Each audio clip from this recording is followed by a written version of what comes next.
Hi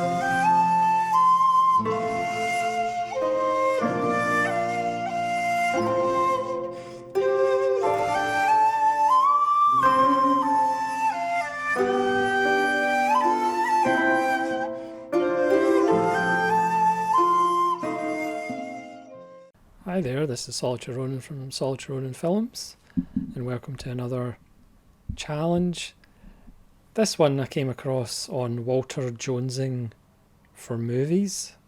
I'll put a link in the description below to that channel. You can go check out his channel and subscribe. And this was a Take 10 Criterion challenge. You can only take 10 Criterion titles to a desert island that has disc playing capabilities and a viewing screen of some kind. You know how those desert islands are. So I thought I'd put a couple of caveats on it. So for me, I'm not going to pick Criterions that are available on another boutique label. So as far as I'm aware, the 10 titles aren't available on another boutique label. I may be wrong, of course. You can correct me in the comments below. So automatics like The Human Condition isn't going to be in these 10 because you can get that in Arrow Academy. John Sayles' Matewan isn't going to be on this list because you can get that 88 Films Blu-ray. So I picked 10 of my very best Criterions, and obviously the other caveat is they have to be in my collection, strangely enough. I can't just pick Criterions that I don't have. And if you're a regular viewer to the channel, first of all, thanks very much for being a regular viewer. I appreciate the support and your comments. But if you are, you could maybe guess, play along at home and guess how many of the 10 that you think I will pick that you get right, and you can leave your marks out of 10 in the comments below as well. But this gives you a chance to pick your 10 Criterions, that if you could only take 10 Criterions, I don't know what terrible universe that would exist in, that you can only have 10 Criterions, but never mind. I'm just going to go in order of spine number.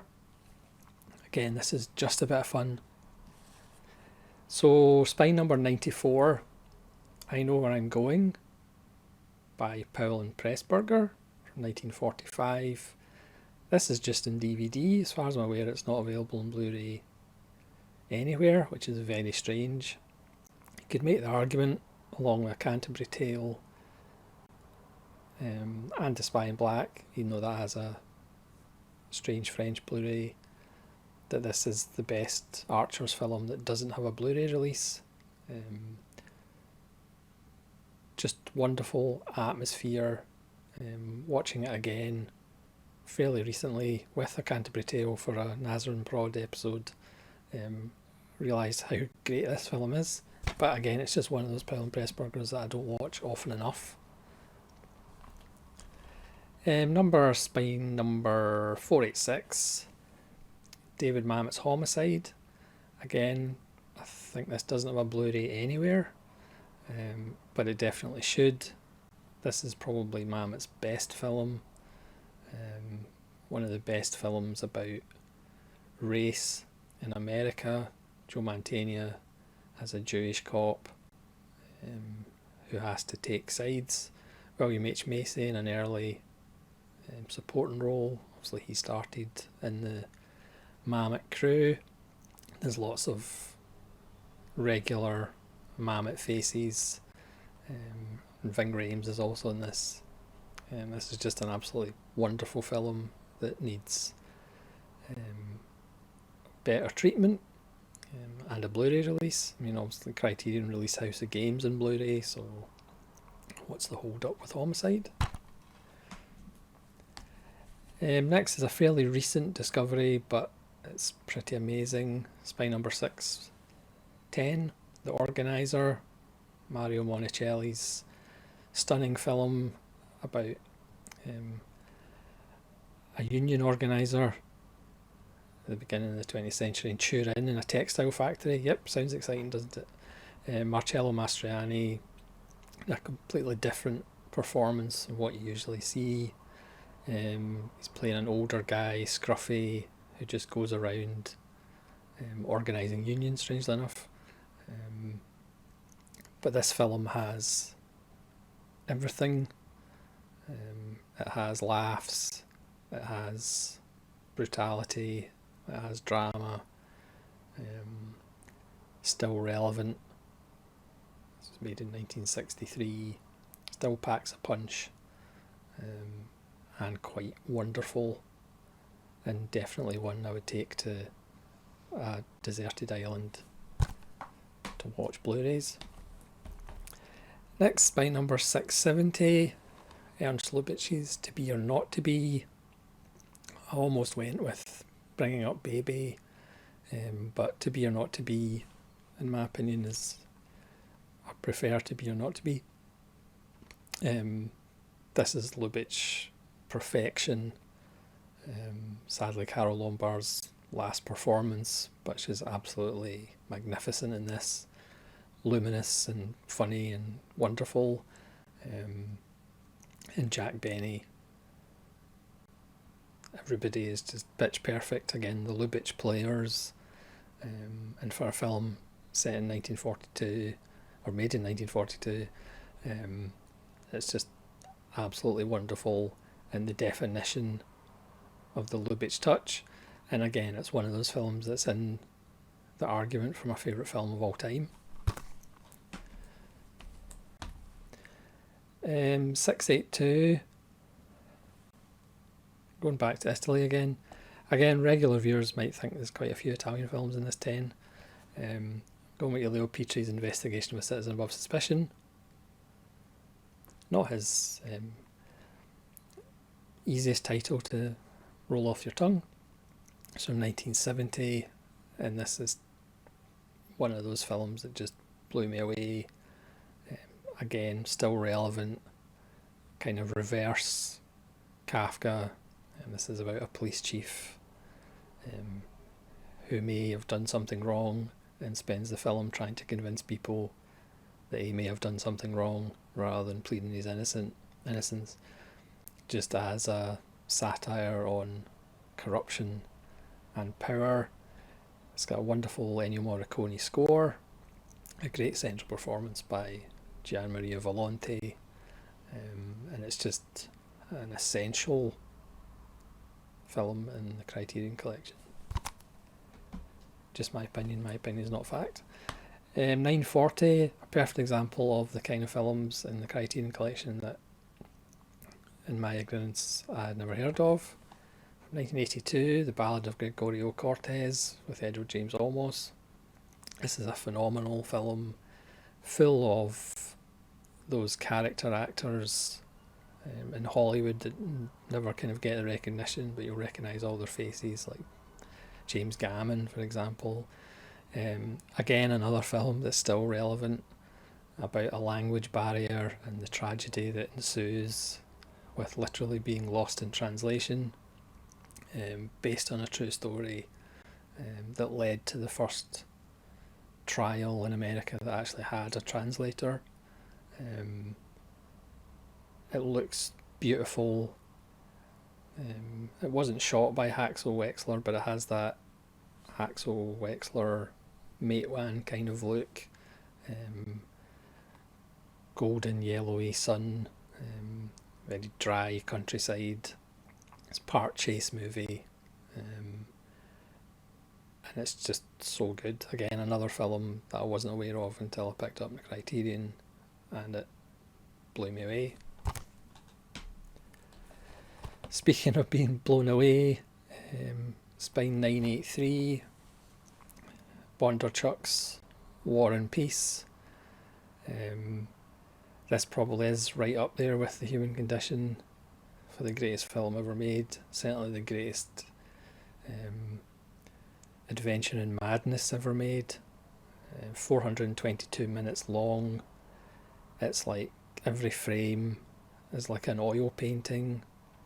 And this only came about because Russia was so annoyed at the American version of War and Peace, they decided to go, we'll do it better, and boy did they. They emptied all their museums so all the props could be accurate and real.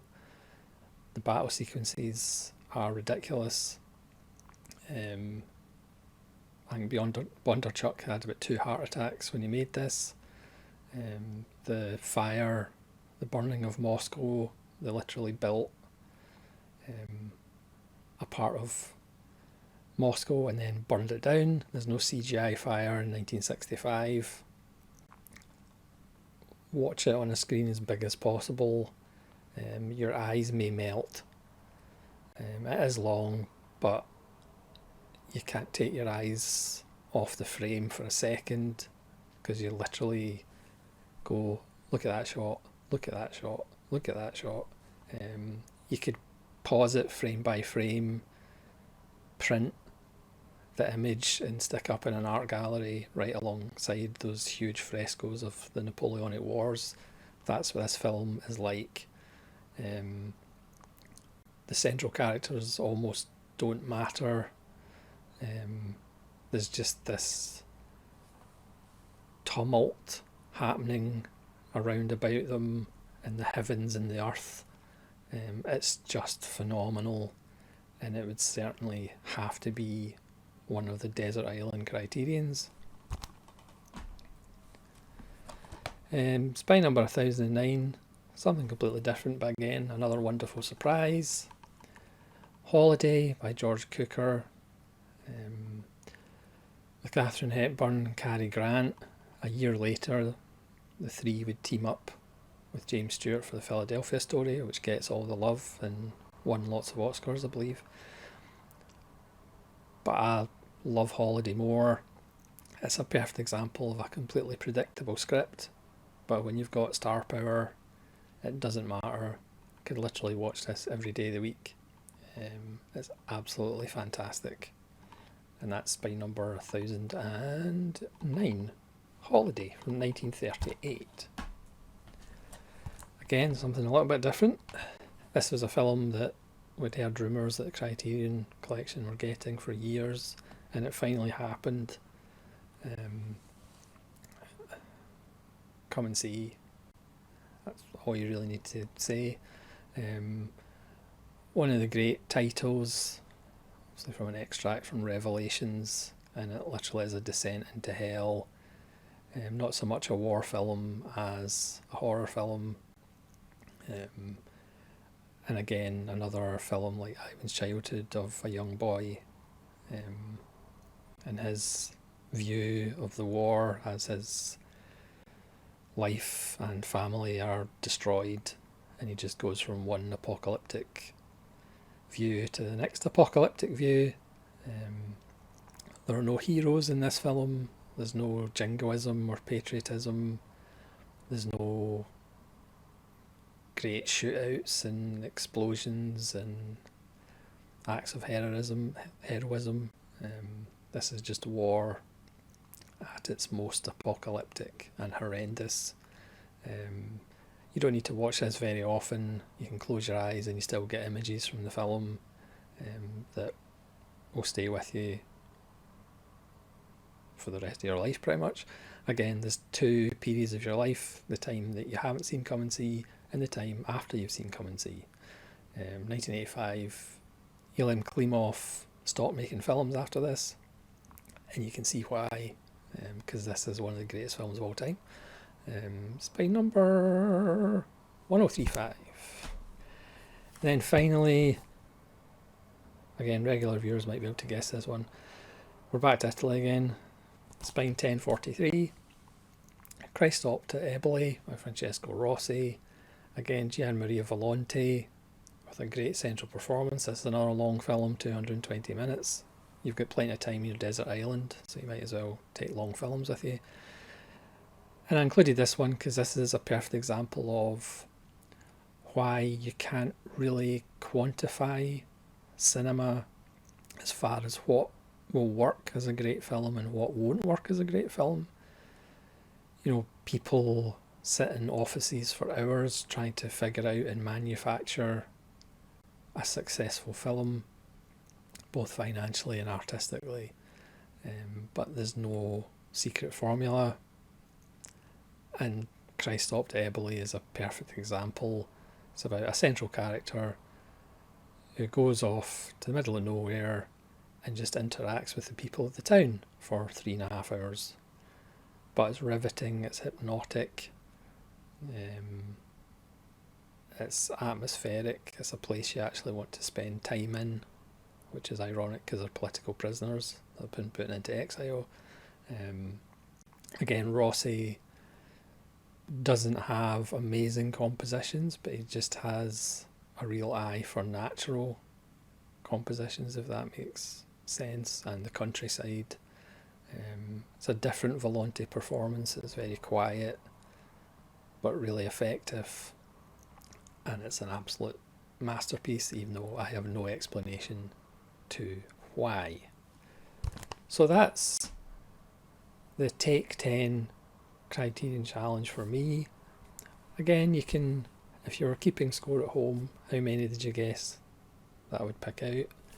And obviously put down 10 criterions that you would have to take to a desert island, and I'd be interested to see your comments.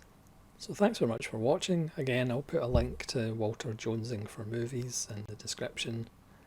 You can go over and see his choices. I think, spoiler alert, he had one film that I've put in my 10. And hopefully you'll join me again for more videos. This is Solid Ronan from Solid Ronan Films, saying farewell.